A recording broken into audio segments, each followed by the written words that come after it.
Well, shifting consumer values, inflation, and the pandemic are changing how U.S. coffee drinkers relate to their favorite beverage. William Murray, head of the National Coffee Association, will share valuable insights about the forces shifting the world's largest market for coffee in his presentation, Consumers, Coffee, and Change, the Evolving U.S. Market. Please welcome Mr. Murray.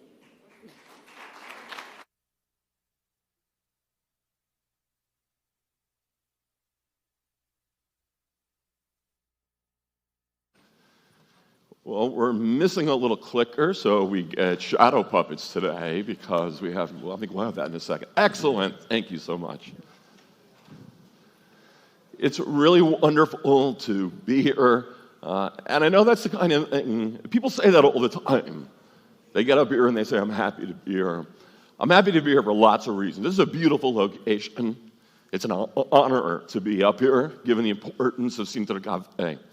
We had a board of directors meeting on Tuesday. I see a number of our leaders at the National Coffee Association here. This tells you something about Sintra Cafe, and I want to thank Sintra Cafe, Noelia, and the entire team for the opportunity to be here. I'm also happy to be here because for the past couple of years, we wondered if we would ever get together again like this. The pandemic kept us from getting together, and we wondered if events where we got to see our business associates, our friends, if these would ever happen. So I'm here happy for a number of reasons like this. But of course, even as we come out of the pandemic, I'd be naive to suggest that all these difficulties are behind us. I spent the last couple of days here in Costa Rica. We went to a mill. We visited and talked to a number of different farmers. We heard one thing over and over and over and over again. What do we hear about? The weather, the rain, the difficulties that we're now facing because the weather is changing all around us. The rain's been great for La Arroya.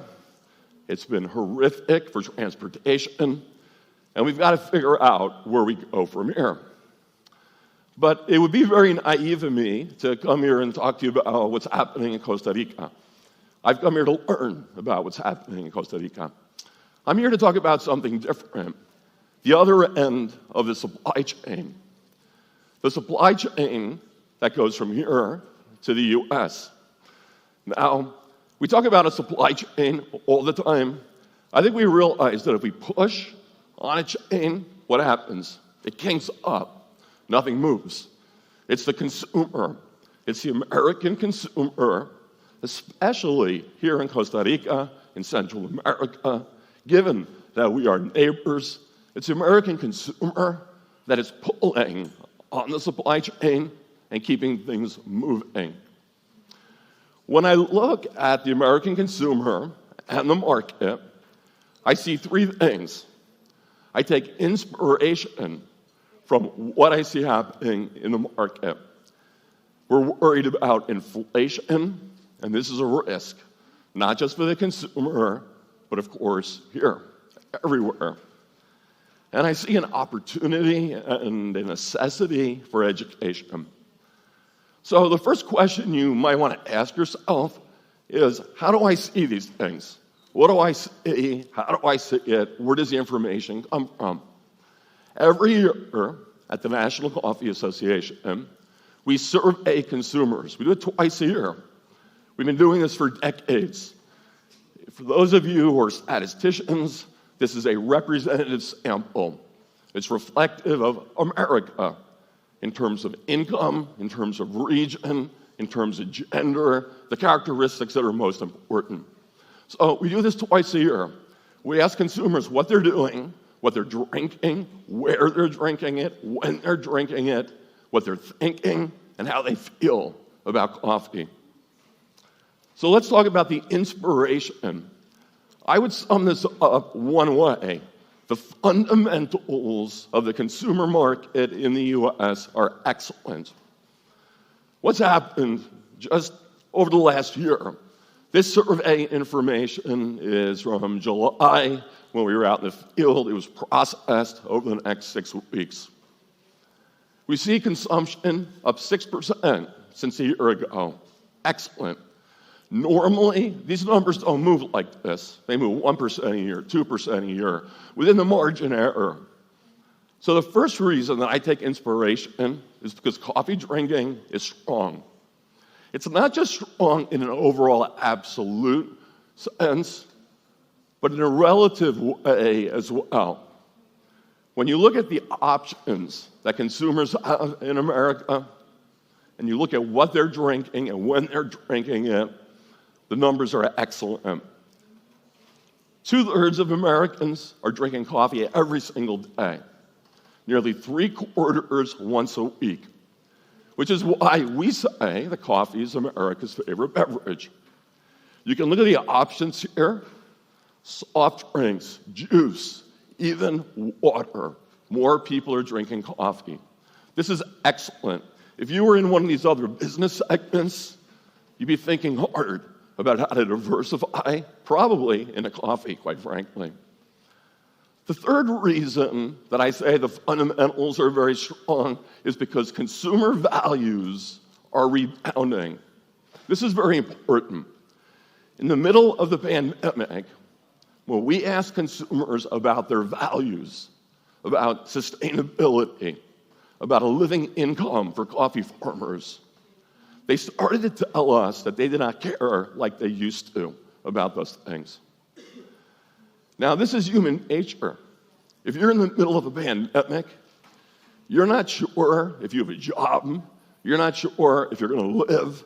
It's a lot more difficult to have compassion, to have empathy, to be thinking about people thousands of miles away that you don't know. But the concern that we had as an association was whether or not that reduction in perception was temporary or long-lasting. The investments that every single one of you are making in sustainability, these are not quick things, these are not inexpensive things, these are permanent changes, and they are costly. So the question a year ago, 2 years ago, was as we come out of the pandemic, will consumers care again like they used to? And you can see the numbers here between July of last year and July of this year. Consumers care like they used to about a fair price paid to coffee farmers, about sustainability. And from our perspective, we consider that to be an important fundamental, good for the health, long term of the sector. Two last reasons for inspiration as we look at the fundamentals. Younger coffee drinkers are coming back. Now, why did they dip in recent years? There are a number of suspicions about this. When the pandemic hit, the businesses that were most directly affected, restaurants, hospitalities, places where people are paid lower wages, where young people are working. Coffee consumption is associated very directly with people working, getting out of their house. So the suspicions, or the interpretations, are that the impact of the pandemic on younger coffee drinkers was disproportionately severe. But we're seeing that come back as well, the rebound, if you will. And this is perhaps the trickiest one of all. As I just mentioned, coffee drinking is associated with the workplace. We ask consumers every year, do you have a coffee machine in your workplace? Do you use it? Do you like it? Well, the very question of what a workplace is up in the air. You know, our offices are in New York. If you used to walk through New York at lunch, you couldn't walk down the sidewalk without bumping into somebody. Now, roughly 40% of office workers have come back. They're typically working Tuesday, Wednesday, Thursday. They're not in their offices on Monday. Not all of them are back. So we'll have to keep an eye on this. But again, this is a very positive sign that wherever people are working, those who are returning to an office, to a location where there's an opportunity to have coffee, we're seeing them come back. But there are some cautionary notes against these fundamentals. Inflation, certainly inflation. There were some numbers released just this morning, despite all the things that are happening by policymakers to reduce inflation. It's hard to tell what sort of impact that's having. We're at 8%, 9%, the highest in decades. And this has a direct impact on coffee drinkers. One of the things, and this gets as to what people are doing and their perceptions, how they feel, because this affects their consumption, their purchase decisions, marketing, and everything within the coffee ecosystem from a consumer perspective. We ask consumers about their personal financial situation, and you can see between the last time we did this research in January and then July, consumers have gone from 22% of them saying that their personal financial situation is worse to 35% of them. This was an issue in the election that we just had. Are you better off or worse off than you have been? So we have to keep an eye on this and see what it means. If you look at this demographically across the age groups, it's people that are what we might say are in the prime of life who are most worried about this. People with mortgages, people with children, people trying to make ends meet. Younger people are less concerned about this. People that are much, much older, they seem to be at the other end of their livelihood. But we'll have to keep an eye on this inflation question and the potential it has to impact coffee consumption. Now, what you'll see here, we don't always ask every question in every bit of research that we do. Sometimes when circumstances are changing, we add new questions, additional questions. But we know that inflation and economics have the occasion to change people's behavior. They will consume more coffee in-house and less out at restaurants or coffee shops. They will look for coupons. They will look for loyalty programs. They might make weaker coffee to try to extend the coffee that they have. So we'll have to keep an eye and see where this goes and continue to track it against inflation. The last thing that I see in the research and in the world all around us is the opportunity for education. Now, despite the fact that coffee is America's favorite beverage, American consumers, truthfully, don't know a lot about coffee. One of the things that I love about the work that I do, I'm on an airplane, I'm in a restaurant, somebody asks me, what do you do for a living? Oh, I'm in the coffee business. They light up and start asking questions. And you can tell by the questions that you get asked, and I'm sure all of you have this experience, most people have no idea where their cup of coffee comes from, how it got here, what it means to produce coffee and bring it to their breakfast table. They have no idea. We know that consumers, as a general matter, and we all know this, they become increasingly health conscious over the years, lifestyle issues.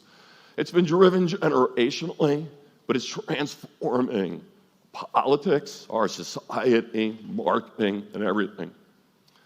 But if you want to talk about the healthy consumer, when it comes to coffee, we should talk about the confused consumer. Because the very things that consumers like about coffee, they don't like about coffee. They like the fact that caffeine can help them concentrate, get them up and working, and then at 2 o'clock in the morning, when they can't sleep, and they're staring at the ceiling and they're thinking about all the things they have to do, they blame it on coffee. But you can't just put this at the doorstep of consumers. They're having help to be confused about coffee. Where's that help coming from? If you look at the very last item in a red box, in the past year, I have heard information about the health risks of drinking coffee. Well, why is that? Because the world of media has changed completely. If you have an online media platform, your objective is to get people to click on your platform. Every click puts some money in your pocket. And if the people that own the news channels and the media platforms, if they know that 3/4 of America drinks coffee, what better way to get people to click on your website than to scare them about the coffee they drink every single day? There's probably nothing more scary than this. There's a rule in media When you see a ridiculous question like this on a headline, the answer is always no. You got to go to the end of the story to get to that no. And most people are not going to get to the end of the story. They can barely get through their Twitter feed, the headlines. So they see these headlines, can coffee kill you? And that's what they remember. I read something about coffee and it was scary. And that's how we end up with a confused consumer. I've seen something in the news that is frightening me about coffee. But there's an educational opportunity here also with regulators. I'm going to talk about the health issue just for a moment because this is immediately relevant for us. In the U.S., the Food and Drug Administration, our health authority, is taking a fresh look at the definition of what a healthy food is. They're doing this right now. They have an antiquated definition that goes back 30 years. 30 years ago, for example, you can't label salmon as a healthy fish. Well, why? Because there's too much fat in it. What we learned since then is that this is a good fat, but the rules haven't kept up to reflect what we know about food. And coffee is a great example. Coffee drinkers are less likely to have liver disease, certain types of cancer, type 2 diabetes, Alzheimer's disease, and on and on. Our government recognizes this, and now they're considering whether they should formally say coffee can be considered healthy. Can you imagine if every coffee package in the U.S. had a little mark on it and it said, this is a healthy food? Can you imagine how that could change consumption and strengthen the supply chain, no matter how much negative media is out there? The difficulty we face in the U.S., though, is that like the American consumer, our regulators do not understand coffee. Now, it's hard to blame them. If you're a politician, you're a regulator, you've got 600 industrial sectors that you have to regulate. And over the years, the focus on agriculture in our country has been on wheat farmers and beet farmers and sugar farmers and others who are out there who vote and who help drive the American economy. But the difficulty then is that regulators look at something like coffee and they say, we think generally there should be less pesticides on food. So you know what? Fewer pesticides. So someone sitting in an air-conditioned office in Washington is thinking fewer pesticides are better. They're not here on a farm talking to you about La Roya and understanding what you need to do to make sure that the coffee crop continues. So the opportunity for education here is to connect what's happening here with our politicians, our regulators, our consumers. And this is exactly what we're going to be doing as an association in the year ahead. We're already starting to work in this direction. I mentioned a moment ago that our country has not traditionally had an agricultural policy focused on coffee. Well, this is something that we hope to change. We're working on it right now by asking for appropriations from the U.S. Congress to go deeper into coffee research. La Roya has become a huge problem in Hawaii lately. And so in particular, we're asking for money to support coffee farmers in Hawaii. But what might be learned from that work will benefit all of us. It won't be proprietary. So our objective with respect to education is not just with the American consumer, something we do on a regular basis, but also with our regulators, our politicians, with the objective of creating a national coffee policy in a consuming country. A policy that realizes that just like the supply chain connects us, the issues that we care about are connected through coffee. Immigration, climate change, gender equity. We know our administration cares about these things. They see individual aspects of coffee. They do not see a coherent policy to understand how investment in research, how support for infrastructure, how money from the U.S. government can be directed specifically, strategically, and intentionally to help all of us, ultimately, including American businesses and American consumers. So these are the two pieces of legislation we're working on. Again, part of a huge education effort. You got to start one step at a time. But you'll be hearing more about this from us into the future. So what's ahead? What does the research tell us about the road ahead? I don't know. The research doesn't predict the future. If it did, I'd be investing with you guys, and I wouldn't be up here talking. I don't know what the future holds. But I do know this. I do know that these challenges, these issues, they're going to keep coming. The pandemic may be behind us, but the rains are coming down. The climate is changing.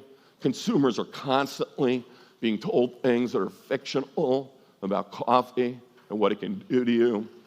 So what's more important from my perspective than ever before is that we think about the supply chain not as a logistical concept, but as an opportunity for all of us to work together for our common future.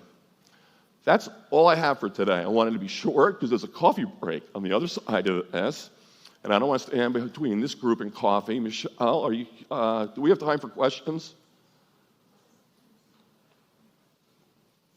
We have time for questions? Preguntas? ¿Tenemos tiempo? No. Yes. No? Yes? We do have time for questions. Okay, how do we do questions? Is there a microphone? Or they scream. Okay. I'll be happy to take any questions. Oh, we have a microphone here. I'd be happy to take questions.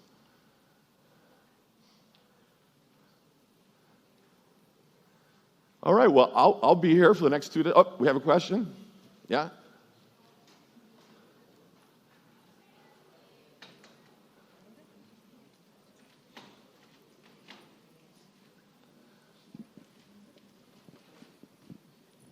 Buenos días a todos y a todas. ¿Han pensado en los pequeños agricultores que tenemos fincas de café orgánica, sostenibles, manejadas con energía solar, para apoyarlos y comprarles el café de una forma diferenciada? Bueno, disculpe, pero voy a hablar inglés porque mi español es horrible y quiero que no sufra con mi español. The intention as we talk to the U.S. government and look for assistance for the sector is to look for policies and programs that we know are going to help especially small farmers. We know that gender equity, the focus on the family and women, is an objective of the Biden administration. And so as we start to explore what what the policies and the programs are, this will be one of the objectives. I cannot tell you what exactly that would look like because we are in the early stages of this, but we believe the emphasis should be on small stakeholder farms, which connects overall to many of the other objectives: stable civil society, strong, broad economic support, and ultimately food supply for everyone. So this will be one of the objectives as we work on this into the future. Yes?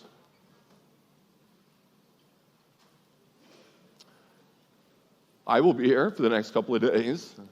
And once again, I want to thank Sintra Cafe. I want to thank our interpreters for helping out and all our technicians. And feel free to grab me over the next couple of days if you have questions. I'll be happy to talk to you. Okay? Thank you very much.